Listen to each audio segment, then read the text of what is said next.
Assalamualaikum warahmatullahi wabarakatuh. Halo semuanya, perkenalkan nama saya Arhi Dayat. Saya merupakan mahasiswa pasca sarjana ekonomi Islam di UIN Sunan Gunung Jati Bandung. Di sini saya akan menyampaikan materi tentang perilaku konsumen dan pembeli bisnis, yang mana video ini saya buat salah satunya untuk memenuhi tugas ujian akhir semester pada mata kuliah manajemen pemasaran, yaitu dosen pengampu saya Profesor Dr. Muhammad Anton Antoilah, MM, MAG. Baik teman-teman, pada kesempatan ini saya akan menyampaikan materi lebih dalam lagi tentang konsumen dan pembeli bisnis, yang mana dari kedua ini memiliki perbedaan dari segi motivasi dan polanya. Misalkan pada konsumen individu misalnya, seringkali membeli kebutuhannya dengan emosional, dengan pengaruh sosial, atau bahkan tren budaya. Misalkan membeli pakaian terbaru, mereka bukan hanya ingin membeli pakaiannya saja atau maksudnya karena butuh pakaiannya saja, tetapi mereka juga ingin memiliki pakaian tersebut karena lingkungan sosialnya memakai pakaian yang modis juga misalkan. Nah sebaliknya pada pembeli bisnis cenderung lebih struktur dalam pengambilan keputusan.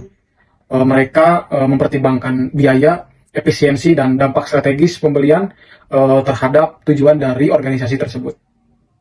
Nah, di sini penting bagi kita ya untuk memahami perbedaan ini, karena pendekatan pemasaran yang efektif harus menyesuaikan dengan karakteristik masing-masing kelompok.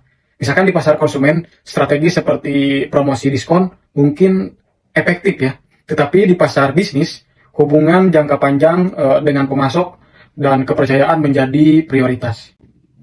Baik teman-teman, kali ini kita akan melanjutkan materi tentang perilaku konsumen.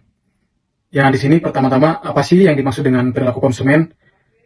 Yang merupakan perilaku konsumen ini topik sentral dalam pemasaran ya, yang mana pada dasarnya ini merupakan studi tentang bagaimana individu atau kelompok memutuskan apa yang akan mereka beli, atau apa yang mereka gunakan, atau bahkan apa yang mereka tinggalkan.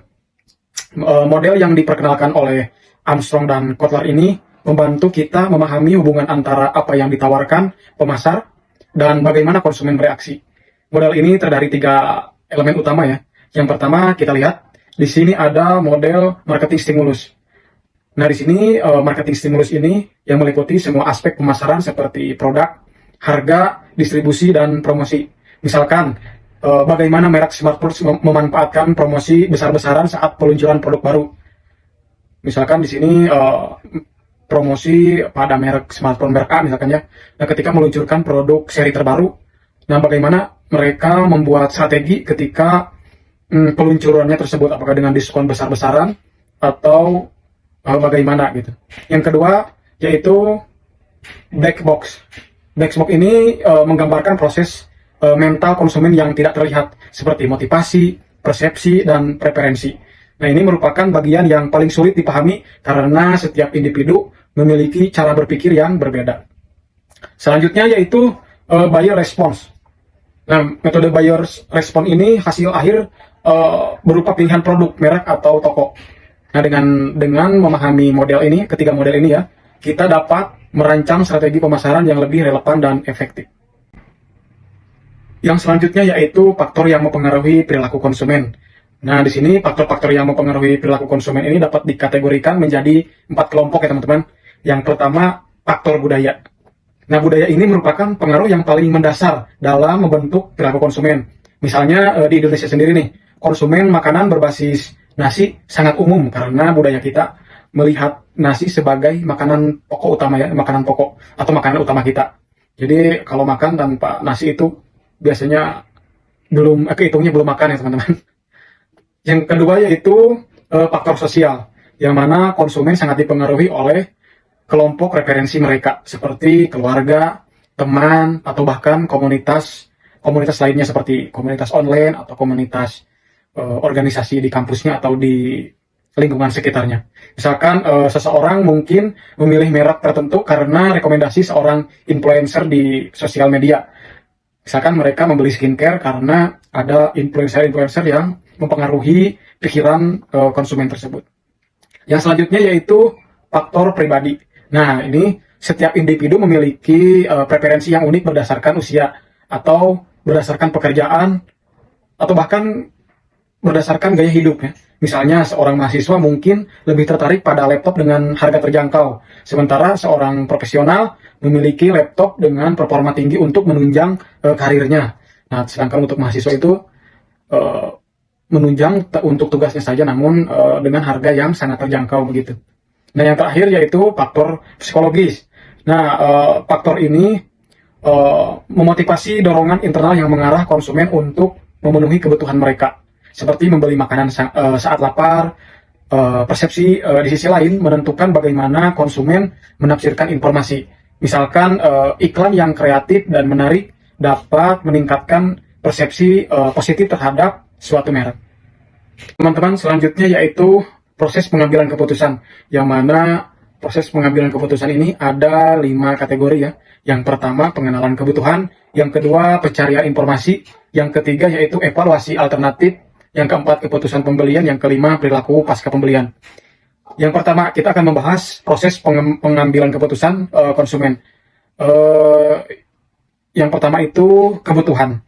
Pengenalan kebutuhan. Ketika konsumen menyadari adanya masalah atau kebutuhan yang belum terpenuhi ya, misalkan seseorang merasa perlu membeli laptop atau membeli handphone karena handphone yang mereka miliki saat ini udah usang ya. Jadi mereka sadar tentang barang tersebut. Oh, sebenarnya ini perlu untuk membeli yang baru begitu. Nah, itu yang pertama tentang pengenalan kebutuhan. Yang selanjutnya yaitu pencarian informasi. Nah, di sini konsumen mulai mencari informasi baik dari pengalaman sebelumnya maupun rekomendasi dari teman-temannya. Zaman sekarang ini internet seringkali atau media sosial seringkali menjadi sumber utama informasi kepada mereka yang mencari di media sosial misalkan. Nah, pencarian informasi ini misalkan di zaman sekarang sangat terbuka ya informasi. Kita bisa mendapatkan informasi dari mana saja. Yang selanjutnya yaitu evaluasi alternatif. Nah, di sini di mana konsumen membandingkan berbagai merek berdasarkan kriteria seperti harga, kualitas, dan fitur. Setelah itu, pada tahap keputusan pembelian, konsumen memutuskan apa yang akan dibeli dan di mana akan membelinya. Nah, untuk yang terakhir, yaitu perilaku pasca pembelian, yang mana konsumen mengevaluasi kepuasan mereka terhadap produk. Jika mereka puas, mungkin menjadi pelanggan setia. Nah, ini gawatnya jika mereka tidak puas, mereka bisa beralih ke kompetitor yang lainnya. Nah, untuk proses pengambilan keputusan ini, yang pertama tadi kita pengenalan kebutuhan dulu ya. Jadi menyadari apa yang kita butuhkan nih, apa yang kita butuhkan. Tahap yang kedua, kita mencari informasi. Oh, iya ya yang kita butuhkan ini misalkan produk A. Nah, setelah ada produk A, kita udah menentukan produk A, kita mencari informasi lagi tentang produk A ini. Bagaimana harganya, kualitasnya, misalkan di internet ya, di aplikasi media sosial.